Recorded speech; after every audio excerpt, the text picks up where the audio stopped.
Well, there's nothing that I love more than a cool, hip, and progressive policeman, and that's what we've got right here. I want to introduce you to Lou Vince. He's running in California, District 25. His primary is June 7th. His website is louvince.com. And in just a few minutes, we're going to have a scoop. We're going to have an endorsement from Lou, who he is endorsing for the presidency. But I think you will be able to guess who it is beforehand. Lou Vince, welcome. Thank you so much. Thank you very much for having me, Marianne. You have an interesting background. You are a Los Angeles policeman, and you have been for 21 years, and you also are a veteran. You are a former Marine. So why now do you want to be in the U.S. House of Representatives? And most importantly, once you get there, what you're going to do with it? Well, quite frankly, I want to use my experience as a common sense cop to go to Washington and help build a better America for all of our children. I've got 4 kids of my own, all under 11, so I'm very busy, but I think it's important that we build a better America for them. As a policeman, what do you personally think are the root causes of crime in America? The root causes of crime are opportunity. I mean, I like to say that nothing stops. I've been on the streets of Los Angeles for 21 years, and I can tell you unequivocally that the only thing that stops a bullet, stops violent crime, is a job. You can give someone whatever, any kind of intervention you want, but they need a job, they need opportunity, they need to see a path out to stop the cycle of poverty and the cycle of crime. It's so important that we hear people such as yourself talking like this, because there is a real stereotype now of the kind of police officer who doesn't care. And that's really bad for America. If we shift from thinking of our police officers as what I do believe the vast majority of them are, true public servants here to serve and protect, to people who are behaving in ways that really actually scare people, and people start throwing around words like police state. What is your sense of what's happening among police and in that system? Well, I think police officers are seeing a sea change going on right now. Sure, the media is shining an unflattering light, to be honest with you, on police incidents. But what you have right now is you have younger or newer police officers coming into the profession.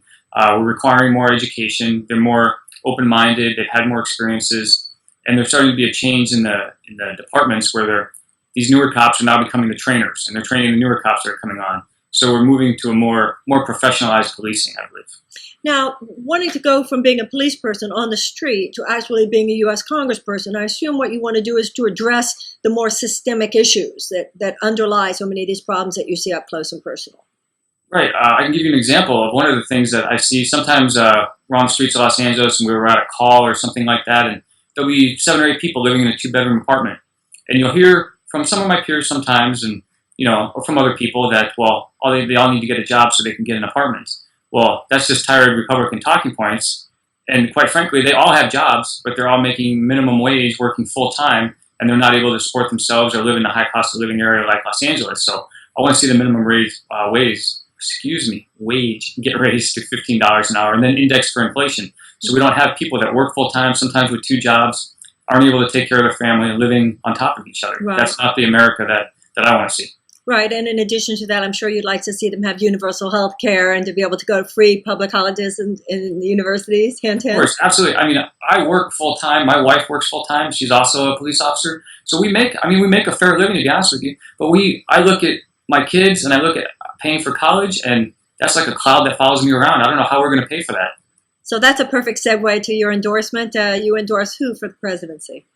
Jeb. Just elect Bernie. That's where I'm going. Of course. Just elect Bernie. I support Bernie Sanders. Well, when I think of Bernie Sanders in the White House and people like yourself in Congress, then I do have hope for America. Now, I also know, we've talked here at the summit, Lou, about the fact that the political revolution is going on in 2 realms. It's going on in the country, obviously, but it's also going on within the political parties. And you are an example of what we would call the Democratic wing of the Democratic Party, the real progressives within the party, not receiving the support of the establishment leadership. And that's why these primaries are so important. Anything you want us to know, and you want the people of your district to know about that? Well, in my district, we have that exact thing going on. It's textbook. What we have is Washington trying to send a representative to us here in California's 25th district.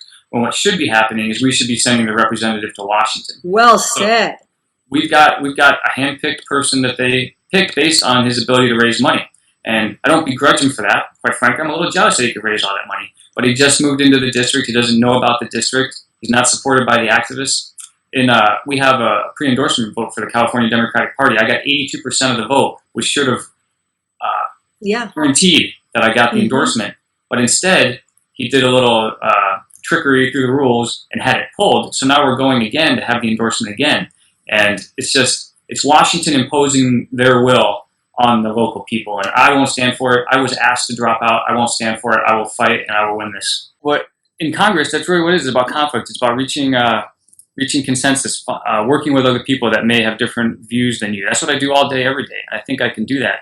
I also think as a veteran and as a police officer and with my background and as a progressive, I have a certain, I don't know if credibility is the right word, but a certain credibility that I'll be able to bring to talk on issues like gun violence, because I've seen it. It's not some arbitrary thing that I'd studied in a textbook or heard about in a class. It's something I've experienced. So I think I'll have that credibility that will help get me what I need to get done.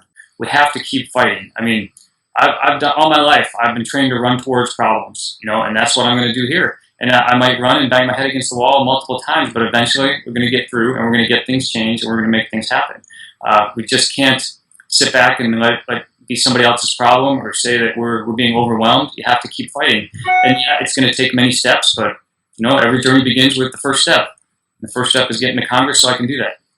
Is the biggest problem that you have, or the biggest challenge that you have as a candidate, raising the money to be able to be competitive with the establishment-backed candidate? Absolutely. That is the single biggest challenge. And that's really his only, the establishment candidate's only counter to my candidacy is always, it's not about me, it's not about my campaign, it's always about, well, look at how much money he's raised. And it's been respectable, it just hasn't equaled his amount. So it's been a tough hill to climb. So if anybody's watching this, I'd love for them to go to my website and make a contribution. And through our page, of course. Now, Yes. You're in California 25. Tell me exactly where that is.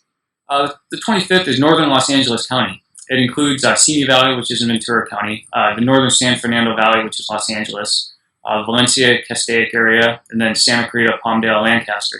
It's actually the last district in Los Angeles and Ventura County that we haven't flipped from red to blue. Who would have thought that in 2016 we'd still have a Republican-held congressional seat in Los Angeles County? Yeah, it's sort of hard to believe. We need Right. to change that. And I hope you change that. And if I can do anything to help you, please let me know. California should kick ass in Congress in every possible way, and I'd love to see you be part of that movement. Thank you. Thank you so much.